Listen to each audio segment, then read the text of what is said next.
Here we go. Welcome back. This is Matt from Jaggers Brewing Co. I'd like to thank you guys so much for coming to check out the channel, seeing what we're all about here. Thank you, each and every one of you. We not only hit, but we surpassed that 500 subscriber count before the end of the year. That was a complete soft goal going into this year. Thank you guys so much. I really appreciate it. I appreciate just everything you guys do for me. So today's project is Lichtenhainer. I Hardly Know Her. That's the name of the beer. So here it is. Got a little bit of kind of chill haze from the temperature inside and out. Fairly clear looking. Apparently we have an emergency or a parade in the background. Sometimes it's hard to tell which is which in small town Texas. Again, fairly clear. I don't know if you guys can tell from all the lacing. Kind of was effervescence with the head. We've got some decent carbonation going there. But this brew we brewed on a live stream. So I don't really have a whole lot of the footage there as far as what we did. I'll just leave it to the or to the live stream there and kind of just get right into it real quick. So you ever been pretty sure of something, went that direction and kind of just had things go a little wonky? That's what happened here. I know traditionally this beer is brewed a little bit with like Lacto to get that sourness on it. But so what we did for the grain bill was 25% German Pilsner, 25% smoked malt, 25% Vienna malt, 25% wheat malt. Looked like that grain bill in and itself was pretty much the standard of what most people were doing. We mashed in 152 degrees Fahrenheit, 75 minutes. I went ahead and mashed out 168 for 10 minutes. We had a 15-minute addition for the Warflock tablet. I did 9.7 IBUs of Magnum for 15 minutes, and then we did our yeast nutrients also at 10 minutes. So for this one I used the Philly Sour yeast. I didn't want to deal with any actual lacto. I didn't want to use any Brett or anything like that. I just wanted to kind of cheat and use the Philly Sour yeast. When I used it, this is the first time I've ever used it. I pitched it. Everything seemed to go pretty well. I ended up a little bit higher in gravity, and we came right down where we were supposed to be, which was the, let's see here,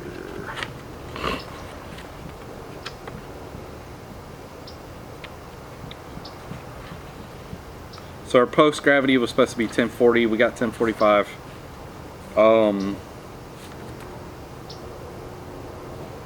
And then 1008 was supposed to be our finishing gravity. We nailed that.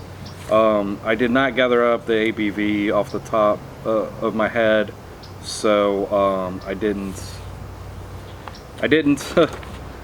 do any preparations there, and I'll put it down here what the ABV is. But you know, we're still looking right around that 4% ish beer. So when I used it, or I pitched it, and everything ran out great. When I opened up the fermenter for transferring, it smelled like this just applewood bacon right after fermentation was done. I kegged it. When I poured the first beer off of it, we got really good sour notes. The smoked profile kind of went away. So let's dive into it and see what happened now. So on the aroma, I definitely pick up on that like lactic sourness straight off the top. It's kind of got a little bit of like an apple ring to it still. Like I wouldn't say apple wood, but it kind of is more apple-like though.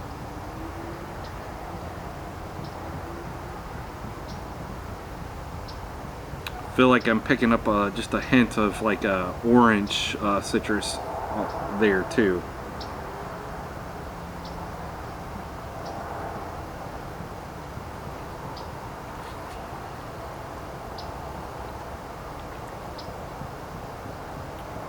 So it's got a kind of low to medium profile on the mouthfeel. Carbonation seems to have a good little zing to it. Some of that's probably the tartness from the sourness.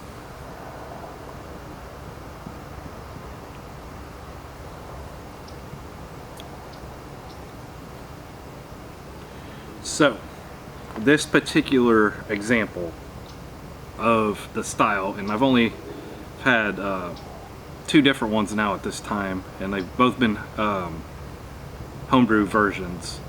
Well, this is the third one now.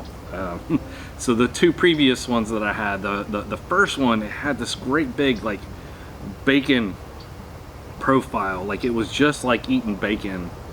And then this last one that I had was a little bit more of like a good mixture between smoky and sourness. This one particularly, my version, is definitely more sour forward, which in my opinion it's not bad.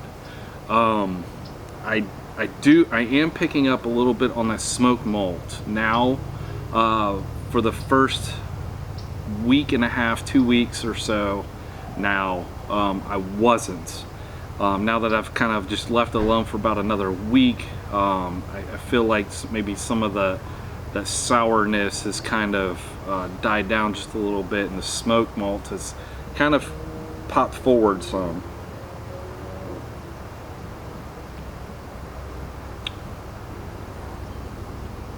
It's there, it's kind of in the background though. On the front, it's like on the front end of the beer, it's just like a pretty good shock tart type sourness, tartness that just really pops. It's like eating the shock tart type candies, those like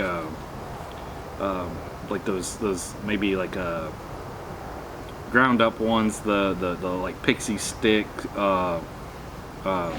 candy, something along that nature. Very tart, a little bit like acidic tasting, but more like tart sourness. I'm not like picking up on like that like super strong acidic bite. It's just like kind of biting into a kind of tart apple.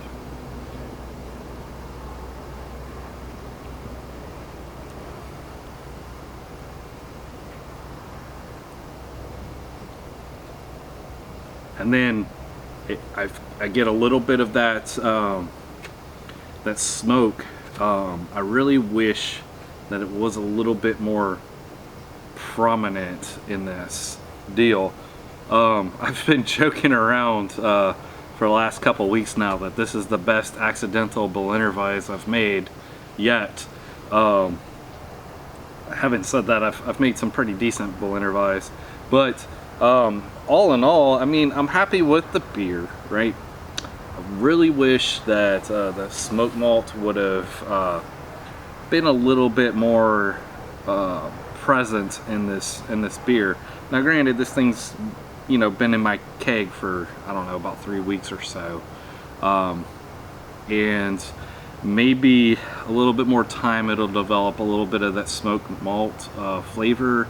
I don't really think so. I don't think that that's normally how it works out. Maybe somebody can kind of correct me in the comments here. I just had a Best of Show winning Lichtenhainer the other day by one of my subs and followers on Instagram. He sent me some beer, and his was like phenomenal. Like, it just checked all those boxes. This would be a really good summer drinking beer. Here we are, beginning of December, you know, kind of late fall. It'll be turning winter here pretty soon.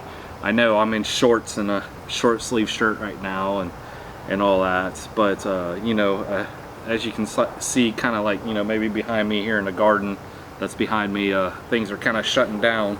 So I am going to take another stab at this one.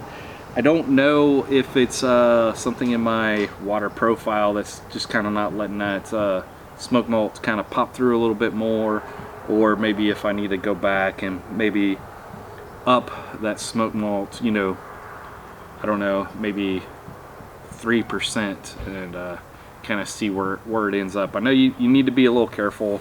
As far as the smoke malt goes, I'm 99% sure that it was the Beechwood smoke malt too. I know you got to be careful with the type that you're using and how much of it you're using and what the, you know, how much of it's getting into the mash. I know, like, I'd seen some people suggest using it a little bit later in the mash too, but I don't know about that. But that is the best accidental Berliner Weisse I've made with this loud ass Mustang driving by. So to head it out from here, like I said, I think I either need to look at my water profile, dive into that a little bit more, or maybe look at bumping that up another, you know, 2-3% and see where it leads me. Pretty good beer. I think I'm going to try to sneak this into a competition or two as a Berliner Weisse, see where it ends up scoring wise on that. I think if anybody can pick up on that smoke malt, excuse me, if anybody can pick up on that smoke malt, it'll probably suffer some great big consequences on the score sheets, but it'll be a good interesting data point for me, I think, on it. You know, there's a couple other maybe I can slip it in under and just see what happens. I've had a few of these pints already kind of throughout the weeks, and so it's not a bad beer the way it stands. I'm just a little bit disappointed that smoked malt didn't pop through a little bit more. But if you get any hints after seeing my recipe and hearing me talk about it, and you can think of something that you would suggest improving this this bad boy, let me know in the comments. I'd appreciate it. Thank you guys so much for stopping by. I really appreciate it. Be sure to subscribe if you haven't. It kind of would be pretty cool if maybe we could hit 600 before the end of 2024. I appreciate everything you guys do for me, all the likes, all the subscriptions, all the comments, and just coming to hang out with me. Till next time, guys, cheers. We'll catch you later.